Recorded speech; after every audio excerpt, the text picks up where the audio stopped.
네, 이제 마지막 시간을 진행해 보겠습니다. 네, 창업 단계 세액 감면제도. 사실 감면이 정말 중요하죠. 특히 사업 초창기에 이 감면을 얼만큼 받을 수 있느냐가, 음,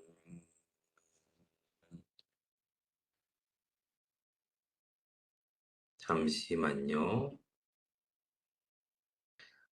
이게 부가가치세를 말씀드렸던 것 같은데, 이게 매출액이 있으면 매출액에서, 이게 규모가 있습니다. 일정 규모 이상의 매출이 발생하는 사업자는 신용카드 매출점표 발행세액 공제를 받을 수가 없죠. 어, 네. 일단은, 창업 감면 요거 추가적으로 일단 진행을 하겠습니다. 창업 단계 세액 감면제도 먼저 설명을 드리면은, 일단 이 지도를 한번 보시는 게 좋을 것 같아요.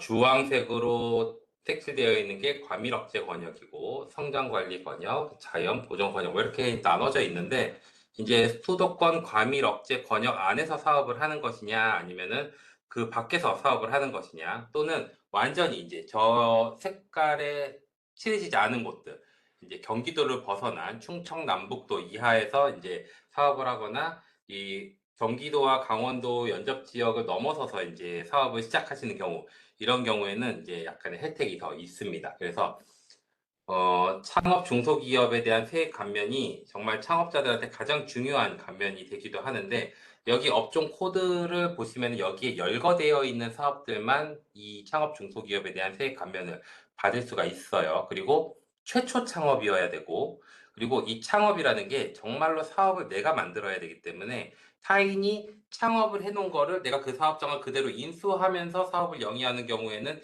이 해당 창업 요건에 해당하지 않습니다. 그래서 이거 창업의 업종과 내가 어디서 이 사업을 하는지 이 두 가지를 잘 유념해 놓고 이 감면을 적용을 받으셔야 되겠습니다.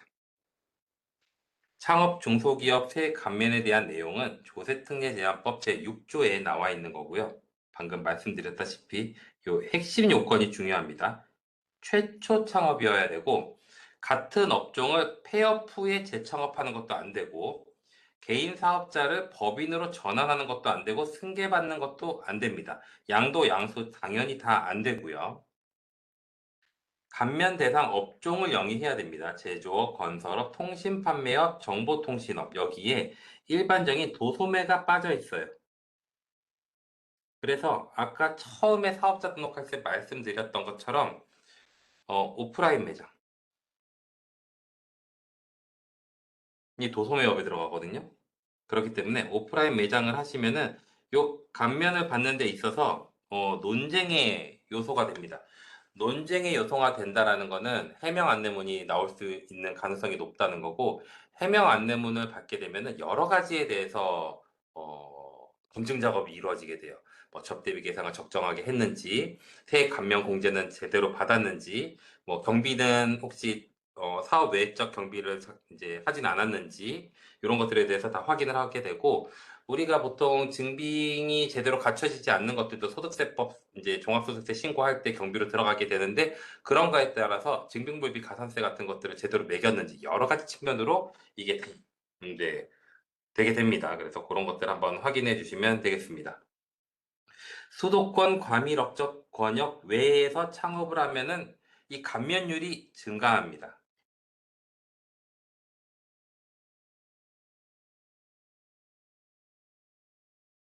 그렇죠. 그래서 이 감면율이 다르기 때문에 요것이 굉장히 중요하게 영향을 미치죠. 이 감면율이 다르게 되면은 여기 보면은 50%에서 100%의 감면율을 갖게 됩니다. 이 100%의 감면율을 받으면은 정말 좋은데, 50%인 경우에는 다른 최저한세라는 것을 적용받아서 세금 감면의 혜택이 굉장히 많이 큰 폭으로 감소하게 됩니다. 그래서 이 지역 그리고 나이 요건이 굉장히 중요하게 되죠. 그래서 청년 창업 만 15세에서 34세를 우대해서 적용하게 되고, 이게 100%를 받기 위한 기본적인 요건이 됩니다. 물론 군대에 갔다 온 남자라면은 이 34세, 만 34세 플러스 군 입대 기간, 요렇게 이제 합산이 되게 되죠. 그래서 군 입대를 했더라도 더한 기간이 이제 여자와 동일하게 계산을 해서 만 34세 이하가 된다면 2년간 군대 생활했다면 36세 이렇게 되는 거예요. 그렇게 했다면 요 우대 청년으로서 감면을 받을 수 있다. 창업일로부터 5년간 소득세 법인세를 감면받을 수 있다라는 겁니다. 그리고 여기 2026년도에 이 창업 중소기업에 대한 굉장히 큰 변화가 있었어요. 2025년도에 이미 이제 사업자 등록을 낸 사람들 같은 경우에는 기존의 감면율을 그대로 적용받아서 이제 하면 되는데 2026년도에 창업을 하면은 감면율이 축소가 됐습니다. 세법은 모든 게 다 혜택을 많이 준 다음에 시간이 늘어나면은 점점점 줄여 나가는 경향이 있어요. 그래서 뭐 굳이 소득세뿐만이 아니라 법인세도 마찬가지고 부가세적인 측면도 마찬가지고 뭐 전자신고 세액공제라든가 이런 것도 전자신고가 이제 많이 이루어지게 되면 사라지게 되고 축소되게 되는 이런 경향들이 있습니다. 그래서 지금 청년 창업 중소기업 요거에 대한 감면 혜택도 100%였는데 이게 이제 좀 더 이제 어려워지고 구역을 세분화하는 이런 현상들이 일어났고 가장 중요한 변화가 여기 괄호 안에 들어있는 요거예요. 통합고용세 공제와 중복이 되느냐 안 되느냐. 26년 창업자분부터는 통합고용세 공제를 받으면 창업중소를 못 받고 창업중소를 받으면 통합고용을 못 받아요. 전에는 두 개가 중복이 됐는데 이 이제 세액공제 후술하겠지만은 이제 종업원 1인당 얘가 청년이면 1년 이상 지방에서 사업을 하는 사람이 이런 요건을 갖췄다면은 세액에서 1,550만 원을 빼주고 이거를 3년씩 해줍니다. 아이고, 엄청 크죠. 예, 세액을 엄청 많이 줄여줍니다. 직원 한 명만 고용해도 이런 효과가 발생하는데 이게 26년 사업부터는 중복이 안 돼요. 둘 중에 하나만 받아야 돼요. 예, 선택의 여지가 생겼죠. 이제 2025년도 이제 감면율을 보면은 청년 창업, 나이 요건, 수도권, 과밀 억제 권역 밖에서 창업을 했으면 100% 감면을 해주고 청년이 아닌 일반인이 창업을 했으면은 35세 이런 사람들이 했으면은 50%만 감면을 해줘요. 차이가 굉장히 크죠. 게다가 100% 창업 감면 요거를 적용받으면은 최저한세라는 거를 적용받지 않아요. 그래서 뭐 원래는 법에서 7에서 9% 정도 되는 7%죠. 7% 정도 되는 금액이 최저한 내야 되는 세금이 있는데 그거에 규제를 받지 않아요. 그래서 그냥 세금을 빵원으로 만들어 줍니다. 근데 요 일반 창업을 하는 경우에는 세금이 빵원이 안 돼요. 일정 부분 납부해야 되는 세금이 반드시 생기게 됩니다. 그것만큼 또 손해죠. 수도권 과밀 억제 권역, 아까 그 주황색 그 안에서 서울을 포함해서 그 안에서 창업을 하는 경우에는 얘가 올라가는 거예요. 청년이 창업을 하더라도 50%의 최저한세 적용이고 청년이 아닌 사람이 하면 이제 감면이 없습니다. 네, 그렇게 되죠. 생계형은 참고로 봐주시고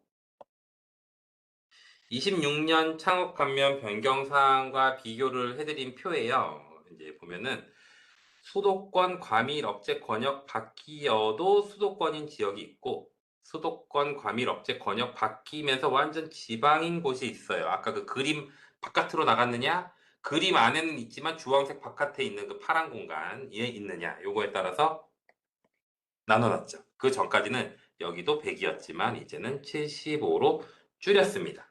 요거는 25가 신설이 되었고, 그러니까 이 표 자체가 새로 만들어져서 들어온 거예요. 그리고 100%로 감면받을 때만 최저한세가 적용됩니다.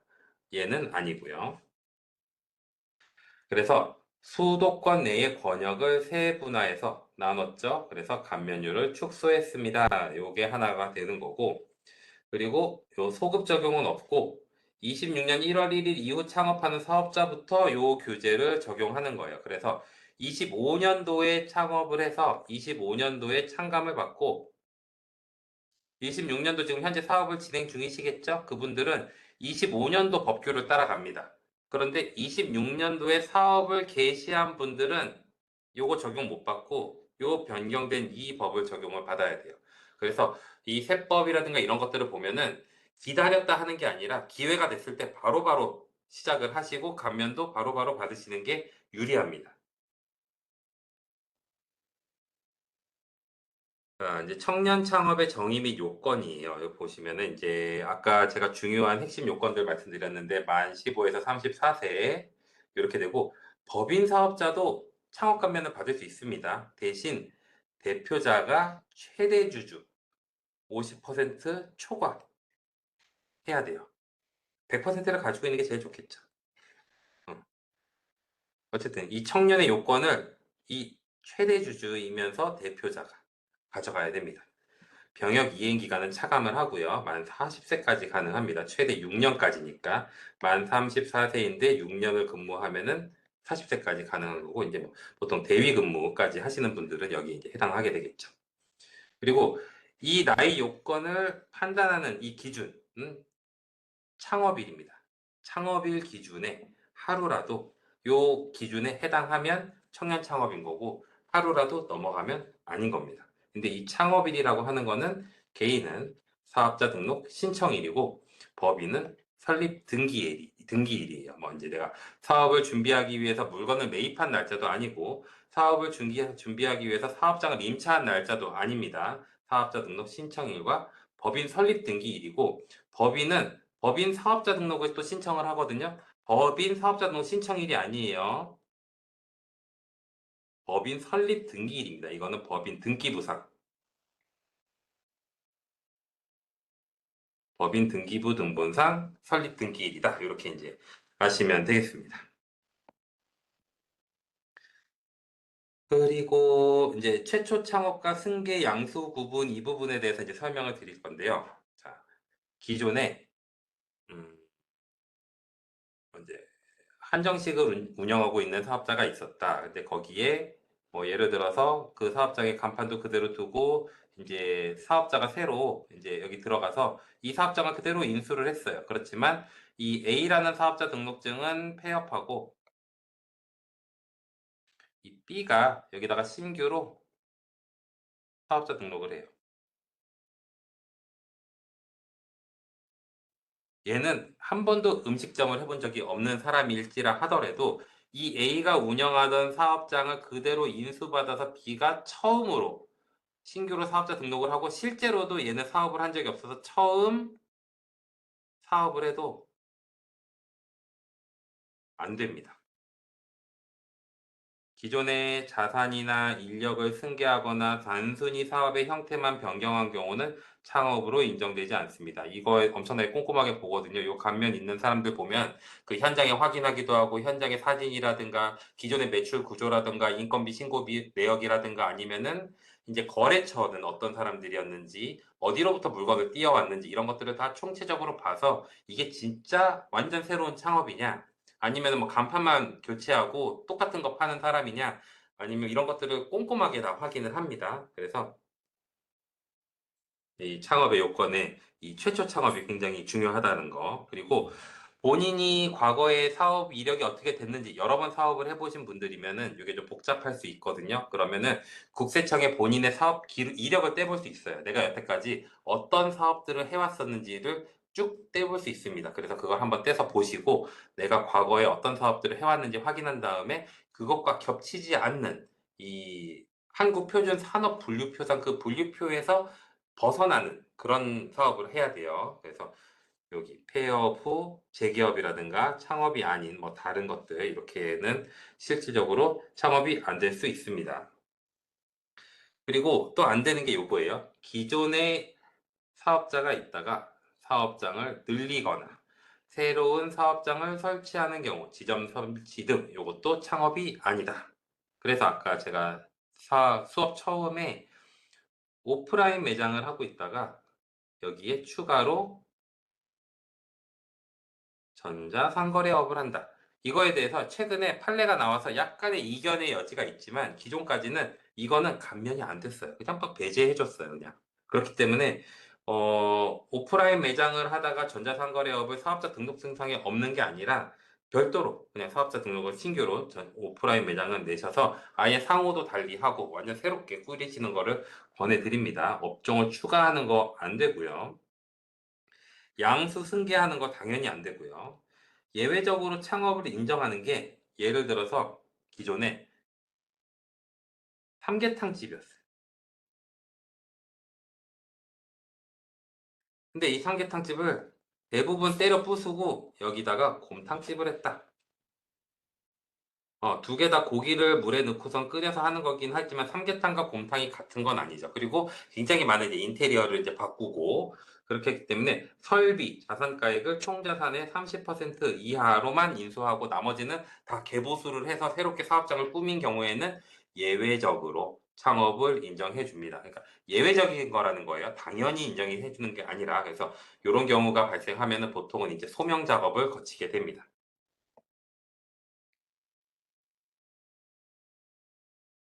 이제 요거는 업종이에요.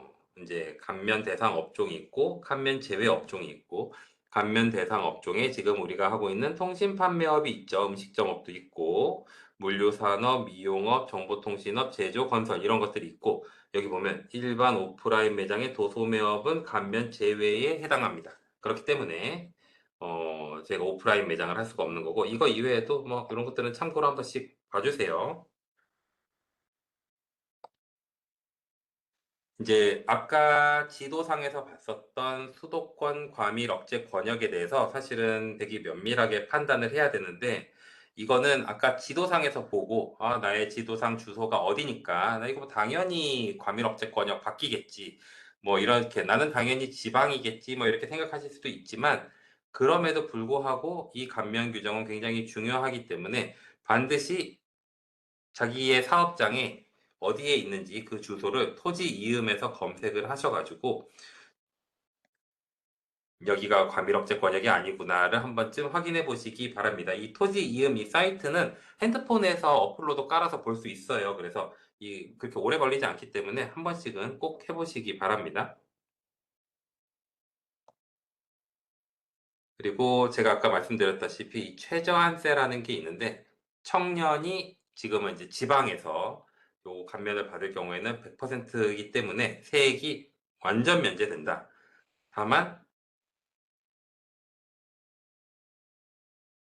4대 보험은 면제되지 않는다. 요걸 아셔야 됩니다. 그래서 나는 소득세 감면율이 100%니까 경비는 없어도 소득세는 안 나와. 이렇게 하시는 분들이 있어요. 그래서 뭐 매출 10억, 경비, 비용, 빵원, 그러면은 아까 뭐 사업 소득 금액이 10억이 되고 뭐 과세 표준 쪽 여기까지 사업 공제 소득 공제 받아도 얼마 안 되겠죠. 막 9억 얼마 뭐 세금 뭐 몇 억 뭐 이렇게 나와도 괜찮아 나는 세금 없어 이렇게 하지만 11월 달에 4대 보험 정산 여기서 핵폭탄 맞습니다. 그렇기 때문에 요 비용은 이거 내 감면을 받는다고 해서 무시하고 막 지나가면 되는 그러한 성격이 아닙니다. 그래서 장부는 잘 작성을 하시고 우리는 지금은 사실은 소득세보다 사업을 하면 할수록 요 4대 부업 요 부분이 굉장히 부담이 되실 거예요. 그렇기 때문에 꼭 하시고 이 감면의 또 좋은 점 중에 하나가 보통 세액 감면을 받으면 감면 받은 세액의 20%가 농어촌 특별세로 나와요. 농어촌 특별세가 농민들이 내는 세금이 아니라 이렇게 세금에서 감면을 받으면 농어촌 특별세 20%가 부과가 별도로 됩니다. 그런데 이 100% 감면은 농어촌 특별세도 안 내요. 그런데 이제 요 창업 중소기업은 해당이 없지만은 이제 뒤에서 설명드린 통합고용세액공제라든가 이런 것들은 감면받는 금액이 크긴 하지만 농어촌 특별세를 내게 됩니다. 최저한세에 대해서 궁금하신 분들은 요 밑에 거 요거 잠깐 읽어보시면 되고 과세 표준의 7%를 납부하게 하는 제도예요. 그래서 뭐 계산표가 굉장히 복잡한데 7%와 내가 감면받은 세액을 비교해가지고 그 중에서 큰 거를 내도록 하게 하는 게 여기에 해당하는 겁니다. 감면율 50%와 75%에. 다음은 감면 신청 절차인데요. 이제 감면을 하려면 이 신청서를 자신의 종합소득세 신고서와 함께 감면 신청서를 작성하고 감면을 얼마 받는지 감면 세액까지도 같이 넣고 이제 필요한 경우에는 증빙 서류까지 같이 붙여줘야 이제 신고가 되고 감면을 받을 수 있게 됩니다. 그래서 종합소득세 신고서와는 별도로 신청서를 제출해야 되고 제출하는 시기는 종합소득세 신고서 제출할 때와 동일해요. 그래서 창업일, 업종 코드, 뭐 내가 진짜 요건이 맞는지 이런 것들 필수적으로 다 확인해서 신청을 해야 되고 이때 이제 요건 검토를 잘 하셔야 됩니다. 그래서 연령 요건이 맞는지, 내가 지역 요건이 맞는지, 최초 창업이 맞는지, 업종은 맞는지 이런 것들을 다 확인을 하셔야 되는데 이 중에서 하나만 삐끗해도 네, 굉장히 큰 문제가 발생하죠. 그리고 이렇게 감면을 받고 난 이후에는 보통은 이제 5년 동안 유지 여부를 점검받게 됩니다. 그래서 국세청에서 뭐 25년도 소득세 신고에 대해서 이 사람이 감면을 받았다라고 하면은 25년도니까 26년 1월부터 5년간이에요. 27년, 8년, 9년, 10년, 11년, 2020, 31년이죠. 네, 2031년까지 요 감면과 관련된 자료를 보관하셔야 됩니다. 업종을 추가하거나 변경하거나 하면은 감면이 배제될 수 있고요. 그 다음에 요거에 대해서는 나머지는 한 번씩 읽어보시면 될 것 같습니다. 요거는 경정도 가능해요. 그래서 과거에 내가 나 혹시 감면 받을 수 있었던 것 같은데 감면 못 받은 거 아닐까라고 그 걱정이 되시는 분들은 이제 세무사나 이렇게 통해 가지고 경정 청구를 하실 수 있습니다. 이제 국세청에 가서 나 요건 되는 것 같은데 감면해 주세요라고 하면서 계산해 달라고 하면 이건 안 해줍니다. 그러니까 꼭 세무대리인을 통해서 신고를 하길 바랍니다. 요거는 이제 좀 세부적인 내용이긴 한데 감면의 취소 사후 관리예요. 이제 보통은 감면 신청을 했다가 추징되는 사유들을 말씀드리는 거예요. 이제 첫 번째 보면 대표자의 변경, 최대 주주의 상실. 이제 처음에 창업할 때 대표자가 100% 지분을 가지고 청년이 사업을 할 수 있어요. 그래서 지방에서 했어요. 법인으로 했고. 그래서 100% 감면을 받았는데 나중에 이 지분을 이전을 해서 최대 주주가 아니게 된 거예요. 그런 경우에는 네, 감면을 추징당하게 됩니다. 네, 그런 이제 중단이 되거나 아니면은 내가 계속 이제 지분을 이전했음에도 불구하고 계속 100%를 신청을 했다가 나중에 이제 주식변동상환 명세서라든가 이런 것들을 이제 국세청에 같이 신고가 되게 되는데 그때 이제 검토되면서 바로 추징이 일어나게 되죠. 두 번째는 대상 외 업종이 매출이 혼재되는 경우가 있어요. 아까처럼 이제 뭐 도소매업과 전자상거래업, 엄격한 의미에서는 도소매는 감면이 안 되고 전자상거래는 감면이 되는 게 맞습니다. 근데 다만 이제 우리가 신고를 할 때 이 두 개의 구분을 구분 기장해서 A, B 두 개를 완전히 분리해서 기장을 한 다음에 두 개를 합쳐서 신고를 하는 이런 부분 기장의 형태 이런 식으로 된다라면은 요거를 감면받을 여지가 있는데 일반적으로는 이렇게 업종 추가를 하는 경우에는 이렇게 추징이 나오는 경우들이 많죠. 그리고 사업장의 이전, 지점 설치, 이제 수도권 밖에서 했다가 수도권 안으로 들어가는 경우 이런 것들이 발생하게 되고 이렇게 해서 환수되게 되면 환수 당초에 감면을 많이 받았었던 것뿐만 아니라 가산세가 같이 발생해요. 그렇기 때문에 이 부분을 주의하셔야 된다. 그 다음으로 설명해 드릴 거는 이제 통합고용세액공제예요. 아마 여기까지 이제 설명을 드릴 수 있을 것 같습니다. 이제 이게 가장 이것도 정말 중요한 감면 중에 하나고, 세액공제 중에 하나고, 이거는 이제 직원 고용. 네. 직원 고용에 따른 이제 세금을 감면해 주는 거예요. 그래서 지금 현재 2028년 12월 31일까지로 연장이 되어서 현행에도 지금 계속 감면을, 세액공제를 받을 수 있는 거고, 직원 한 명을 고용을 하면 3년간 안정적으로 고용을 계속하면, 그러면은 감면을 받을 수 있습니다. 그런데 이것도 26년도에 조금 변했어요. 25년까지는 직원을 1월부터 12월까지 직원을 계속적으로 고용한 경우에 그 다음 해 바로 5월달, 26년 5월이죠. 26년 5월에 종합소득세 신고할 때 바로 세액공제 신청을 할 수 있었고, 대신에 이 직원이 3년 동안 근무하는지 안 하는지 이제 인원수 유지에 대한 거를 사후 관리를 했어요. 그런데 26년에는 26년 1월부터 12월까지 1월부터가 아니라 이제 요거는 이제 예시가 좀 다르니까 예를 들어서 5월부터 12월까지 근무를 하면은 25년도 규정에 따르면 5월부터 12월까지 1년을 못 채우고 있었더라도 요 기간 총 8개월이죠. 8개월에 해당하는 것만큼 세액공제를 해주고 사후관리를 계속했는데 26년부터는 5월부터 12월까지는 1년이 안 되기 때문에 26년도 5월, 27년도 5월에 종소세 신고할 때 얘를 집어넣을 수가 없어요. 무조건 1년을 꽉 채운 다음에 그 다음에 공제감면됩니다. 1년 공제감면을 받을 수 있는 그 시점이 1년 뒤로 밀렸죠. 대신에 사후 관리는 하지 않습니다. 그렇게 이제 변경됐어요.